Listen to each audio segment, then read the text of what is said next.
cafe anyway.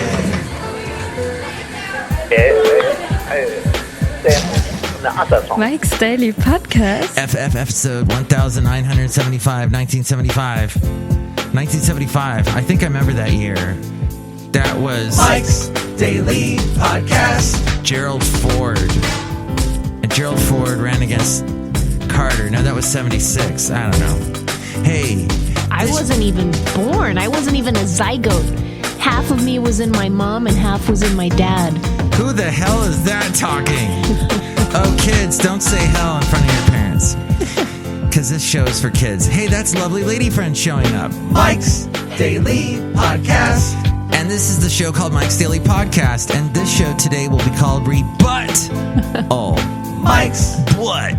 Daily Don't say but, kids. Podcast. Unless you mean it as a conjunction. Yeah! So if you remember the last show, 1974, 1974, which that was the year I started kindergarten, that would be FF episode 1974. What happened in that one was I talked about how my lovely lady friend threw out a bunch of CDs. And it was very cathartic for her. But because I am in radio, I was offended by her throwing out a bunch of CDs. Because I have spent, and this is, I'm saying this as I'm sitting next to a wall of CDs here at Cafe Anyway. Hey, look at this. Bella Fleck and the Flecktones. UFO Tofu. That was not one of the CDs I threw out. UFO Tofu is a palindrome. See? Same letters going in and out. Yes. It's an instrumental fusion banjo instrumental album. Did you find that during one of the times you spent hours at a music store? Actually, I got it for free. Okay. I was working at a radio station in Thousand Oaks called KNJO, and that was at 92.7. And somehow I convinced this record rep guy that I was their music director. And here's today's podcast picture. Why am I ending sentences with an uptalk? I hate when people do that because it sounds like they're questioning everything they're saying. I'm confused. Maybe it's because you know you're going to be in the hot seat. I'm in the hot seat, y'all. That's right. The podcast pictures of my hot seat. No. I'm going to post a picture of my lovely lady friend giving a drink to Basil the boxer. The thing that just happened. Oh. And Basil does not like kombucha. No. He turned up his nose at it. Oh, see? Now he's mad. He's mad. saying, kombucha. He wants a rebuttal now. Yeah, he's saying, this stuff is crap. Kids, don't say crap. It's all fermented and stuff. Yeah. All right, lovely lady friend, you have the floor. Go.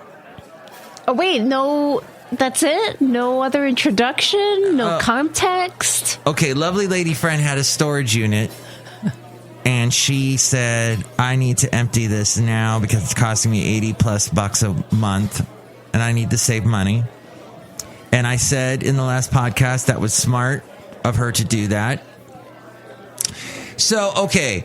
Here's what I'm leading up to. I think what you did, basically, is you can either rip the Band-Aid off fast, or you can rip it off slow. This is I was not planning this. I just happen to have this Velcro thing around my wrist. This is so that I don't get golfer's elbow when I walk my dog, because I have to lift up his back end, as I talked about in the last podcast and many others. So anyway, you don't want to do it slow. You want to do it... I can't do it slow. You got to do it fast. Okay. Anyway, take that off. That hurts my arm. Okay. So what you did was to take off the Band-Aid fast. You grabbed a bunch of stuff and you went to some place nondescript. I won't repeat where you took it. And you threw it out. And you threw out some CDs. And I said, I hope you don't throw out more Chiba. And I hope you didn't. And you did. And I think I did. I'm not sure. And then I went and listened to more Chiba actually after this last podcast. And I'm like, I think I only like that one song. So that's all right. You can throw it out. Anywho, I also spoke with Mark Davis, who works over at KKIQ, who tells me that he likes my podcast on Facebook whenever I post a podcast picture or a link to one of the podcasts on Mixcloud or Podomatic or YouTube or SoundCloud. He always likes it. It's very nice of him because he's like one of the few people that likes it on Facebook. And I honestly don't ever use Facebook for anything but to promote this show. I will say it. I'll just be as austere about it as possible, and it's what I do. But Mark says, oh, I love your podcast. Your podcast is great. So, Mark, here you go. You're being mentioned on the podcast. Maybe you're hearing this, maybe you don't. But Mark, I told him that my lovely lady friend threw out a bunch of CDs. And he was hearing this, and he was amidst a bunch of other people because he was on the phone with me. And he goes, oh, my gosh, Mike's girlfriend threw out a bunch of CDs. And one of the ladies there said, oh, he better dump her. So apparently I've committed some grave sin in the world of radio. But let me say, though, this is a very interesting topic, and you should chime in, you, the listener, at 336MM Daily. 3 + 3 = 6. MM as in Mike Matthews Daily, as in what this podcast, I guess, has been for the past couple days. And in fact, lovely lady friend almost called that number to make her rebuttal, but I'm glad she did it in person here at Cafe Anyway, located somewhere in Podcastro Valley, the last place on earth. That's right. And that is, there is things like Spotify that lets you listen to songs like instantly. I said, play me more Chiba, and it did, because I got the Bixby thing in that phone. That's amazing. The Samsung thing. So, now she's blowing her nose. Excuse me. What, we don't dust here enough at Cafe Anyway? Is that an issue for you? You can't breathe the air? Is Basil's dander getting to you? Basil. Are you shaming me for sneezing? I'm sneeze shaming you. As we go outside a Cafe Anyway, we'll get some fresh air somewhere in Podcastro Valley. So, lovely lady friend, I can kind of understand after we had this last podcast and I threw you under the bus now. That's right. Now, please, rebut. I heard that and I said, this ain't right. Your Puerto Rican side came out? This ain't right. I've been misrepresented. I've been impugned. By this entitled white man, middle-aged white man. That's right. He should shut his trap. White men have been talking forever. Now they need to shut up and listen to me. That's right. Well, I agree with you. We do need to shut up. Well, so... Or at least... Well, okay, will you let me talk? I will now shut up now. Handing the floor over to you. So I like your analogy of the Band-Aid. But see, what your listeners don't know, it's not that I just kind of willy-nilly went in there. One day I got this hair up my butt. That's right, that's for the kids. It's what? You can say what. And I just had this urge to purge. Which part of it was Is it that... Maria Kondo? Did she cause you to urge to purge? No, not at all. No, I've been on this January roll that I've talked to you about. But this has been a process. This is what your listeners don't know, is that this storage has been following me around for several years now. And so it's not just the storage itself and these particular items, but it's what it represents as well in terms of my intonation represents. It's what it represents in terms of life experiences and challenges over the last, 7 years, 10 years, say decade. And so I know exactly what is in that storage unit. I know very well what is in there. So I didn't need to take my time and go through things and decide whether or not I wanted to keep them. So I guess that over the last 10 years, I have been slowly ripping off the Band-Aid. So this was me finally saying I am going to quickly rip it off because it's no longer serving me. So for other people, that may not be what serves them. Maybe it is a more slow process, even if they have had things for some time. But that's just what worked for me. The CD thing. Part of that go, Mike has these already because of this wall of CDs? He must have it. So why do we need another copy? No, I didn't even love you as much as I love you. That didn't even occur. That didn't even cross my mind. It was more. Thanks. I think you and I have different values when it comes to CDs. Mm-hmm. To me, that's not. Gasp! Such a big deal. CDs, and they're dispensable to me, especially when I can get it now. I can download it. There's so many ways to get music now, so I don't need an actual CD, which takes up space. Mm-hmm. So yes, there's a sentimental value to it, and maybe other things that I don't appreciate as much as a radio person, mm-hmm. but that's just not my experience. Mm-hmm. So it's easier for me to part with those things. Wow. How many CDs do you think it was? You're really stuck on this, huh? Was it like 20, 30, 50? 100? Wait. Did you throw out 100 CDs? I see your eyes like judging me. Are you judging me, Mike? See? No, it was like less than 10. Did you throw out this one? Oh, that's nothing. Did you throw out this one? Eve 6 Horoscope? Remember, no, I don't even know. What song was on this one? What is that? They had the song on it. I would swallow the grinds of a time, but the lack thereof. No, that's not on here. It's I'm through with you. No, you don't. No. Here's to the night we spent together. Here's to the day. I don't know that one. It was like their slower one. I think I'm singing it wrong. Okay. So, yes, I've said my piece. I didn't want your listeners to think that I just went out on an impulsive whim and got rid of everything that was in my storage unit. This was actually the culmination of a much longer process that's taken years. And so, yeah, in that sense, it was very cathartic for me to be able to say, I don't need this anymore. It doesn't serve me. It's not moving me into this next phase of my life. I don't need it anymore.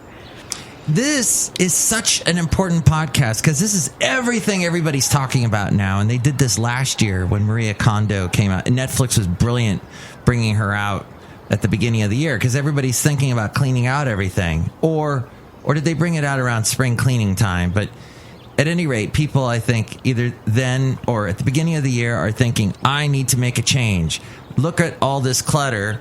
Look at all this. I need to get rid of it. So, yeah. No, for sure. It's a lot easier to change something on the outside. It's just tangible, concrete changes than it is to do the harder work of making internal changes.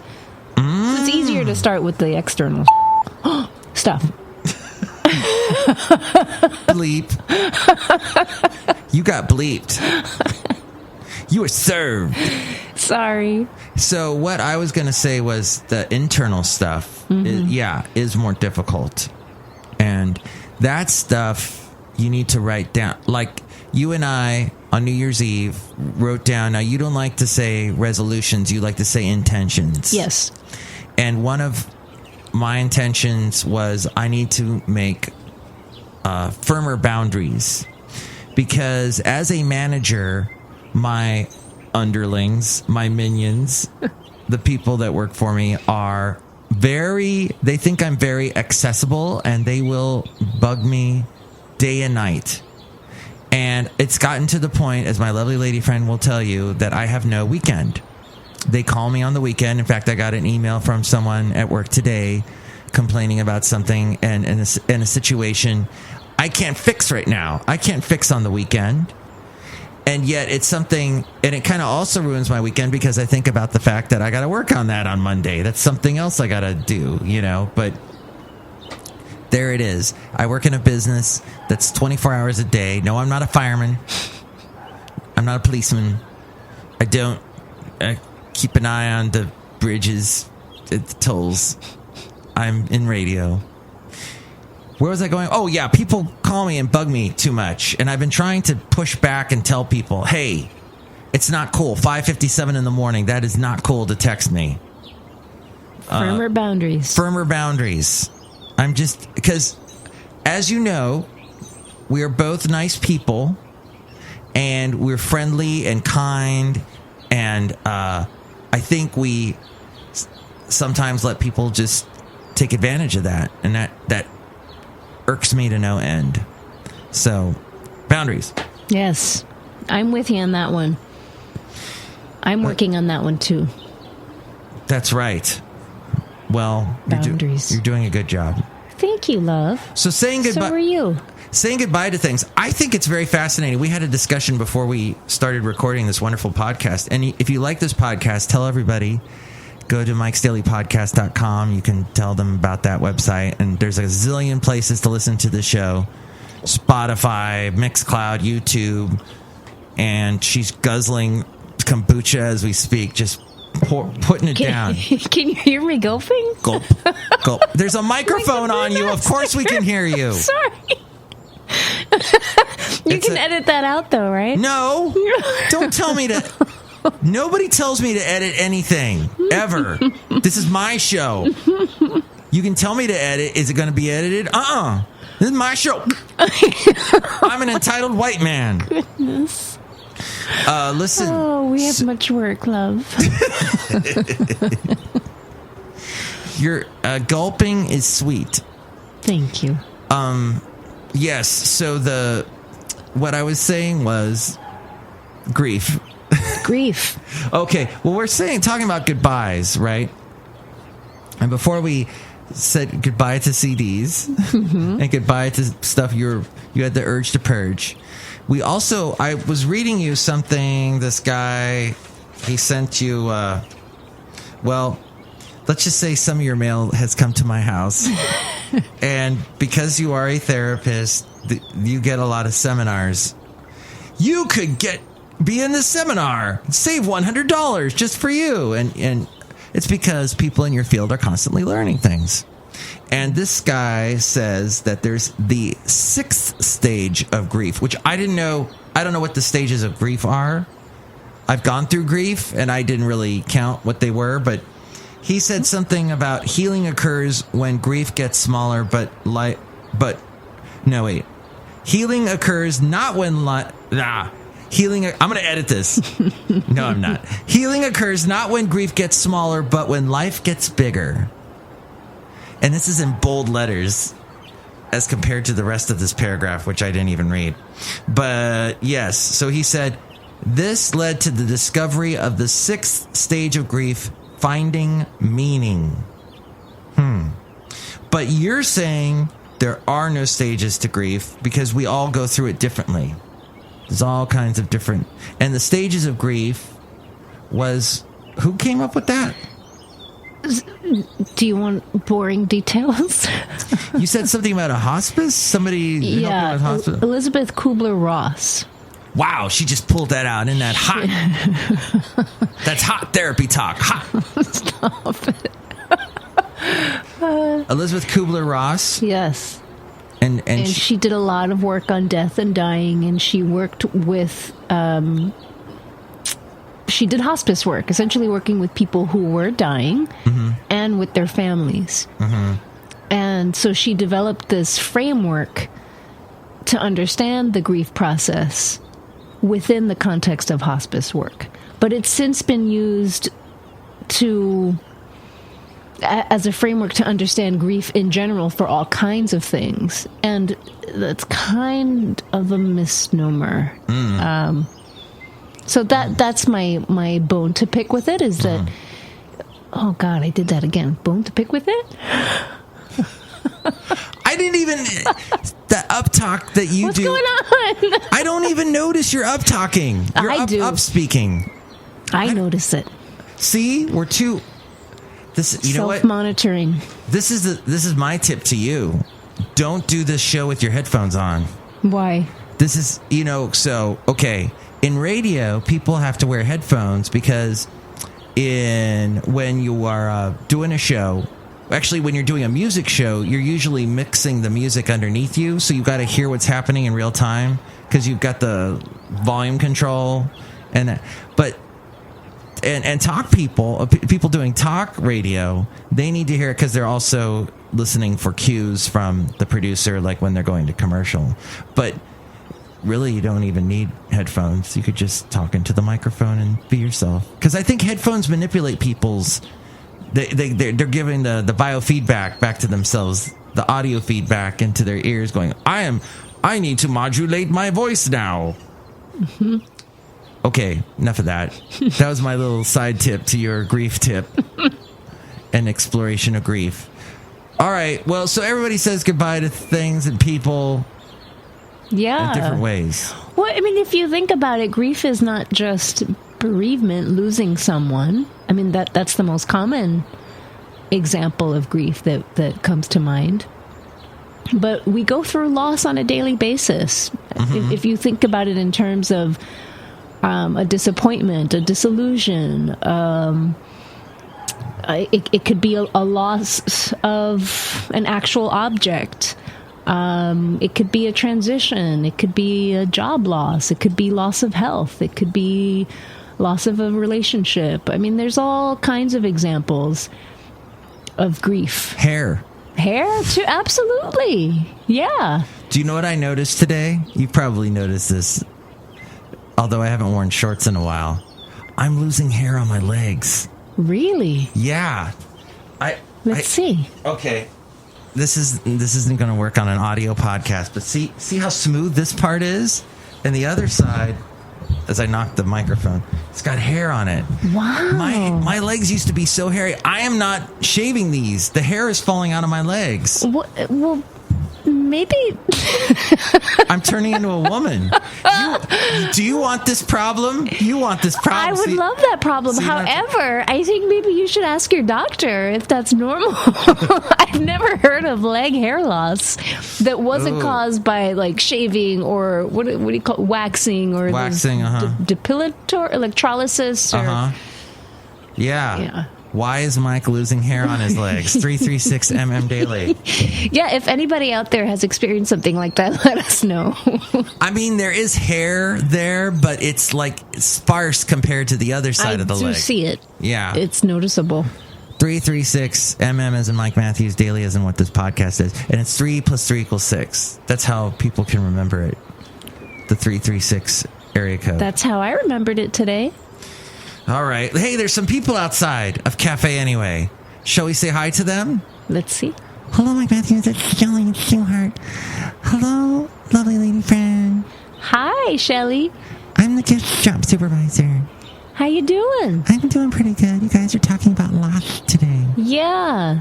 Do you have any words to share on loss and grief? I think I get really sad when I think about Leonardo DiCaprio falling off of that door in the middle of the ocean and dying.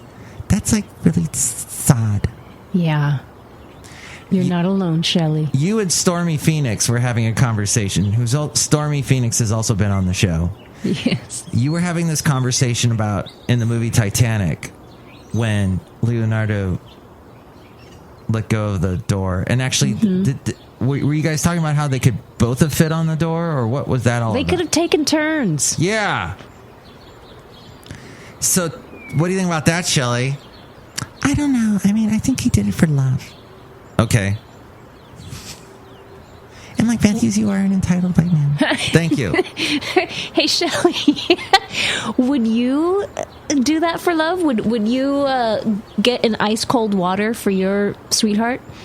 If Harry Styles was dying and he was drowning, I'd say get on the door and I'll die. Because I love him and he's so cute. Wow, Chely. Okay. Oh, I see you're wearing his shirt. I have a shirt with his face on it. Okay. He's so hot. Do you sell those at the gift shop? I do, but I'm not supposed to. Okay. It's illegal. Kind of like what you did with that dumpster.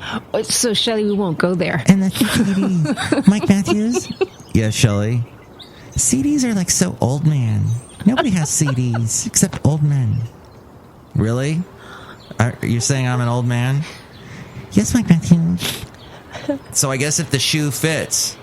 What does that mean? I mean, if the shoe fits. I don't know what you're saying. That's like an old man thing. Okay. I guess, well, look who else is here. Hello, Mike, this is Floyd the Floorman. And this is John Deere, the engineer. Mike, now that your lovely lady friend is here, you can ask her that question. Oh, that question. What question? That question. The question, you said something about John Deere, the engineer. Oh, that's right. I heard it on the podcast. Yes. He sounds like Joe. That's a shout out to Joe. Joe! He doesn't listen to the podcast, but his daughter does. Thank you, daughter, for listening to the podcast. So John Deere was not modeled after Joe, even though the beginning letter of both their names is the same. John Deere is modeled after an engineer that worked at a radio station.